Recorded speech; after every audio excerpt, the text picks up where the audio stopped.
নমস্কার, অমৃতার পরিবারে তোমাদের সবাইকে স্বাগত। আশা করি ভালো আছো, আমিও খুব ভালো আছি। আজকে আমি চলে এসেছি কোথায় সেটাই তোমাদের সাথে শেয়ার করব। আমি চলে এসেছি আজকে কলকাতার বৃন্দাবনে। হ্যাঁ, এখানে তোমরা হয়তো অনেকেই এসেছো, আমিও ইউটিউব দেখেই চলে এসেছি আজকে। তো এই আশ্রম হচ্ছে কাঠিয়া বাবার আশ্রম। এই আশ্রমটা হচ্ছে তোমরা যারা ট্রেনে আসবে সাউথ থেকে, তারা হচ্ছে দক্ষিণেশ্বর স্টেশনে নামবে, রেলওয়ে স্টেশন। আর যারা মেট্রো করে আসবে তারাও মেট্রো দক্ষিণেশ্বর স্টেশনেই নামবে, মেট্রোর দক্ষিণেশ্বর। আর যারা বাসে করে নামবে তারাও দক্ষিণেশ্বরে নেমে স্কাইওয়াকের বাঁ দিক দিয়ে স্টেশনের দিকে গিয়ে তোমরা যে কোনো টোটোওয়ালাকে বললেই তোমাদের 10 টাকা ভাড়া নেবে, তোমরা এই আশ্রমে আসতে পারবে। এটা অ্যাকচুয়ালি আশ্রম, এটা মন্দির নয়। হয়তো আমার মাঝে মাঝে ভুল হতেও পারে। এই দেখো আমরা এসে গেছি, আমরা অনেকটা আগেই চলে এসেছি। আমরা ঠিক জানি না কটায় খোলে, তো এসে শুনছি এই আশ্রম বিকেল 5টায় খোলে। তো দেখো আমরা পাশেই যেহেতু গঙ্গা, আবার একটু গঙ্গা দর্শনেও চলে আসলাম। সবাই মিলে গঙ্গা দেখতে কার না ভালো লাগে বলো। আর এখন যেহেতু ভাটা, তাই জলটা অনেকটাই নিচে ছিল, কিন্তু তবুও ভালো লাগছে। এখানে সবাই এসে, যারাই কাঠিয়া বাবার আশ্রমে আসে আর গঙ্গা দর্শনও করে। এই দেখো আমরা সবাই গঙ্গার ধারে এসে অনেকেই সেলফি তুলছি, কেউ রিলস করছে, খুবই ভালো লাগছে। আর এখন হচ্ছে সূর্য অস্ত যাচ্ছে, যেন গঙ্গার মধ্যে সূর্যটা কি সুন্দর দেখা যাচ্ছে, বড় একটা সোনার থালার মতো। তো গঙ্গা দেখতে দেখতে দেখো কি সুন্দর ভালো লাগছে না। কাদা মাটিতে চারিদিকে একটা কাদা কাদা ভাব, যখন জোয়ার আসে এই পর্যন্ত জল চলে আসে। এই যে আমাদের দেখো কাঠিয়া বাবার আশ্রমের গেট খোলার টাইম হয়ে গেছে, এসে দেখছি গেট খুলে দিয়েছে, সবাই ভেতরে প্রবেশ করেছে, আমরাও আস্তে আস্তে প্রবেশ করেছি। আর দেখো ঢুকে তো আমি দেখি একদম অবাক হয়ে গেছি। এখানে হচ্ছে কৃষ্ণের পুরো বাল্যকাল থেকে একদম শ্রীকৃষ্ণ বড় হওয়া পর্যন্ত সমস্ত কিছু এখানে মূর্তির মাধ্যমে তুলে ধরেছে সব জায়গায়। কি সুন্দর দেখতে, তোমরা অবশ্যই কিন্তু একবার এসো। আর এখানে দেখো শ্রীকৃষ্ণের যে ছোটবেলার সব কিছু, যশোদা মা যে শ্রীকৃষ্ণকে শাসন করছে, আর এই যে জন্মের পর যে কংসের কারাগার থেকে বাসুদেব নন্দালয়ে নিয়ে যাচ্ছে, সেই সব মূর্তিও এখানে আছে। এই যে দেখো এখানেও কত রকমের মূর্তি শ্রীকৃষ্ণের এখানে বোঝানোর চেষ্টা করেছে। হয়তো আমি তোমাদের সব কিছু বুঝিয়ে বলতে পারবো না।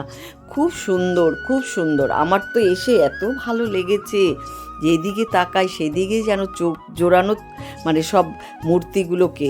আর এই মূর্তি জানো তো কাচের ভেতরে, তোমরা হয়তো দেখতে পাচ্ছ না, এগুলো তোমরা আমরা হাত দিয়ে ধরতে পারবো না। এখানে হচ্ছে এই যে পোতনা রাক্ষসী বধ, ওই যে বাল্য অবস্থায় যে প্রতনা রাক্ষসী বধ করেছে, দেখো কি বিশাল বাবা রাক্ষসীর মুখটা, আমার দেখেই ভয় লেগে গেছে। এখানে হচ্ছে দেখো যশোদা হচ্ছে শ্রীকৃষ্ণ যে মাটি খেয়ে ফেলেছিল, সেই মাটি খাওয়ার পর হাঁ করার পর যে মুখের যে বিশ্বে ব্রহ্মাণ্ড দেখা গেছে, সেটাই হচ্ছে এই পুতুলের মূর্তির মাধ্যমে তুলে ধরেছে। কি যে ভালো লাগছে আমার, প্রতিটা জায়গায় যেন। এটা হচ্ছে নিধিবনে হচ্ছে রাধাকৃষ্ণের যুগল মূর্তি, অনবরত যে দোলনার মধ্যে চেপে তারা যে দোল খাচ্ছে, সেটা হচ্ছে এখানে তুলে ধরেছে। কি যে ভালো লাগছে বলো। তাই ভাবলাম তোমাদের সাথে একটু শেয়ার করি। এই যে দেখো কি যে ভালো লাগছে না।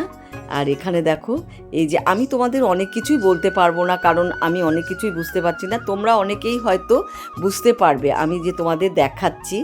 তোমরা দেখো আমি তোমাদের দেখাচ্ছি ঘুরে ঘুরে। আমার যেহেতু ভালো লাগছে, নিশ্চয়ই তোমাদেরও ভালো লাগবে।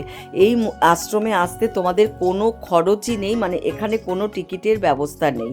আর এখানে দেখো মহাদেব শিবের এক বিশাল বড় মূর্তি, কি সুন্দর, খুব ভালো লাগে। এখানে এসে সবার আছে মূর্তি, এখানে সব দেবতার মূর্তি এখানে আছে। আর যেহেতু এই আশ্রমটা গঙ্গার ধারে, এই দেখো গঙ্গাও এখান থেকে দেখা যায় আশ্রমের ভেতর থেকে, খুবই ভালো লাগে। আর গঙ্গার সেই সুন্দর ঠান্ডা হাওয়াও আসছে। ঘুরে ঘুরে সবাই এরকম দেখছে মন্দির, এই আশ্রমটা। আমার মন্দির চলে আসছে, যেহেতু আমাদের শ্রীকৃষ্ণের লীলা কীর্তন এখানে, ওই জন্য আমার মন্দির চলে আসছে। এই যে এখানে হচ্ছে শ্রীকৃষ্ণ সেই ছোটোবেলায় ননি চুরি করে খেয়েছিল, আর যশোদা পেছন পেছন দৌড়িয়ে ধরছে, দড়ি দিয়ে বেঁধে রাখবে, সেই দৃশ্যই এখানে তুলে ধরেছে। দেখো কী যে ভালো লাগে। তোমরা যদি কেউ বৃন্দাবনে গিয়ে থাকো, ওখানে প্রেম মন্দিরের আদলেই এটা হয়েছে অনেকটা। এখানে সব মানে সাধু সন্ন্যাসীর মূর্তি, মহাদেবের মূর্তি, তারপরে বজরংবলী, তারপরে গণেশজি, তারপরে মাতাদি, সবার মূর্তি এখানে তোমরা এসে দেখতে পাবে। খুবই মানে ভালো লাগবে তোমাদের এসে। সব কিছুই তোমাদের যেন মানে আনন্দের আর আনন্দ, এই যে একটা মানে বৃন্দাবনের মতোই আনন্দ পাবে তোমরা। যেমন বৃন্দাবনে তোমরা মানে প্রেম মন্দিরের আনন্দ, ঠিক এখানে সেই রকমই। এই আশ্রমটা একদমই মানে নতুন, যদিও মানে কতদিন হয়েছে আমি ঠিক জানি না, তো আমরাও ইউটিউব দেখেই এসছি, তাই তোমাদের আমি একটু শেয়ার করে দিলাম। তোমরাও অবশ্যই আসবে, দেখবে এসে খুবই ভালো লাগবে। আর ছোট ছোট বাচ্চাদের তো ভীষণ ভালো লাগবে। আমাদের মানে যারা ঘরে ছোট ছোট বাচ্চা, ছুটির দিনে একদিনের ট্যুর, খুবই মানে কাছের জায়গা। আর আমরা এতদিন জানতামই না কাছে যে এত সুন্দর সুন্দর আমাদের দর্শনের জায়গা আছে। আর শ্রীকৃষ্ণের লীলা এত সুন্দর করে তুলে ধরবে, আমরা সত্যি ইউটিউব না দেখলে বা ইউটিউবে যদি না দেখাতো আমরা বুঝতেই পারতাম না। আর দেখো, আমিও তাই ভাবলাম তোমাদের সঙ্গে একটু শেয়ার করি। এখানে দেখো সব মহিষীদের তারপরে এখানে দেখো কৃষ্ণের যে মানে নারায়ণের যে 10 অবতার, নরসিংহ অবতার, সবই এখানে আছে। সব তোমরা এগুলো দেখবে। আমরা এগুলো মাঝে মাঝে কোথাও ঠাকুর দেখতে গেলে কিন্তু এগুলো আমরা দেখি, কিন্তু এখানে সব কিছু একসঙ্গে তোমরা একই আশ্রমের ভেতরে দেখতে পাবে। এতটাই তোমাদের সুবিধা, কৃষ্ণের সব লীলাই এখানে তোমরা দেখতে পাবে। এই যে কি সুন্দর, দেখেছো? ভালো লাগছে, ভীষণ ভালো লাগে।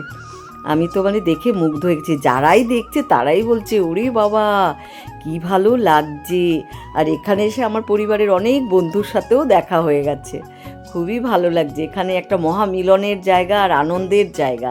এই আশ্রমটা যে এত সুন্দর করেছে, যে মানে সত্যি সত্যি এই কাটিয়া বাবাকে মানে ধন্যবাদ দেওয়া উচিত। এই যে আশ্রমটা করেছেন যিনি, এখানে মনে হয় দাতব্য চিকিৎসালয় আছে, গেস্ট হাউস আছে, সবই আছে।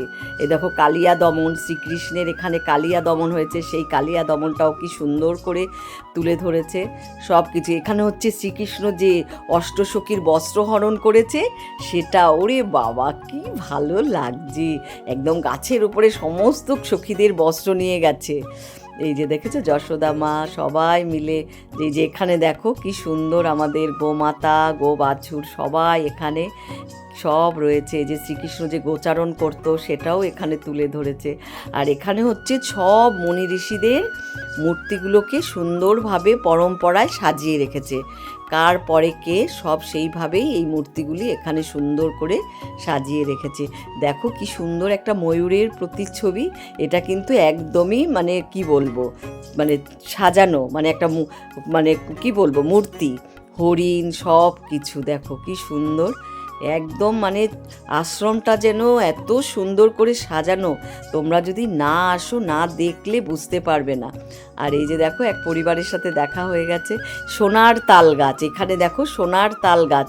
তোমরা বৃন্দাবনে গেলে যে সোনার তাল গাছ দেখি আমরা, এখানেও সেই সোনার তাল গাছ করা হয়েছে। সব কিছুই যেন বৃন্দাবনটাকেই তুলে ধরে এনেছে। তাই জন্য তো এখানে বলা হয়েছে কলকাতার বৃন্দাবন। দেখেছো এই যে সোনার তাল গাছ, সত্যিই সোনা দিয়ে মোড়ানো একদম।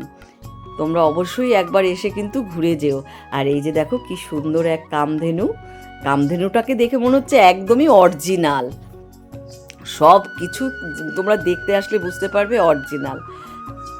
তোমরা কিন্তু অবশ্যই একবার সবাই মিলে ঘুরে যেও।